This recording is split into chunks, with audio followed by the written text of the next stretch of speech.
Hi, I'm Robert Bible with the Mount Baldy Ski Patrol. Today for our skills video for OEC Online, we are going to discuss C-collars. A C-collar, this is one I have in my hand here, is a device that we use to help immobilize the spine when we have to do a spinal immobilization. Contrary to common belief and portrayal, a C-collar does not by itself immobilize the neck or the upper part of the spine, the cervical part of the spine. It is a reminder for the patient, because it's uncomfortable for them to turn, to not turn, but they can still easily turn their neck. So you have to keep this in mind when you're using C-collars. Okay, C-collars, there's a zillion different types of brands of C-collars. They are adjustable and fixed size. You have to kind of study them each time you bring them out to figure out how you're going to use them, because they vary.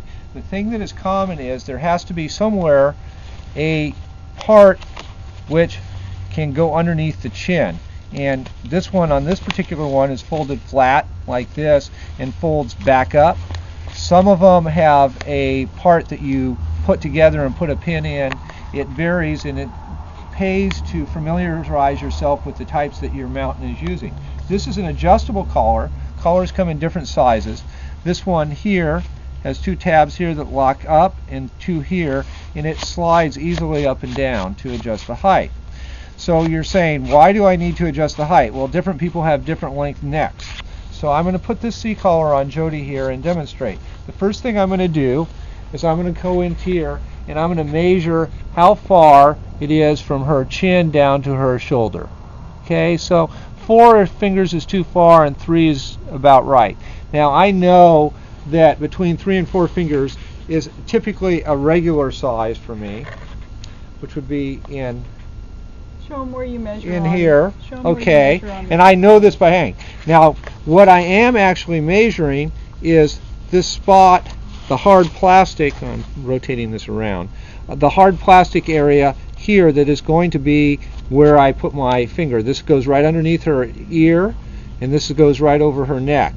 Okay, so if I look in there, I can see that she's on the short side of regular. Okay, so I'll put that on, I'll lock it in.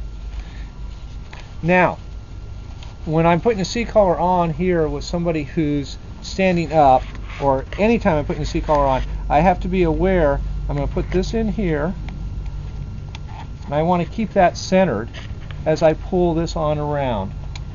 Okay? And I don't want to trap her ears if I can't help it. And if it's a woman, be careful of the hair. Yeah, and on the hair. One common fault is I tighten this, I pull it around and it ends up off center. Okay? So be forewarned that as you tighten it and put it on, you want to try to keep it centered. Okay? Now, as you can see, she can easily still move her neck.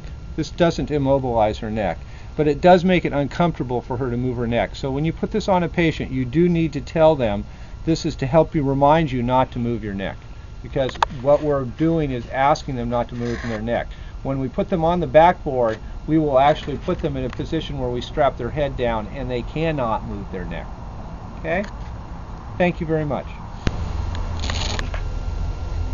Installing putting the C-collar on when the patient is in a non-anatomical correct position can be a daunting task to some patrollers. And what you have to remember here is that if I try to put the C-collar on here, her head isn't in the right position to begin with.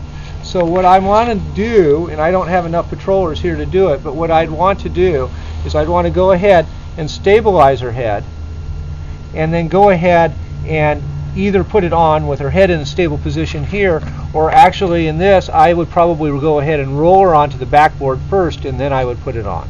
Okay, I can't roll her onto the backboard with just myself here, but that's what I would do.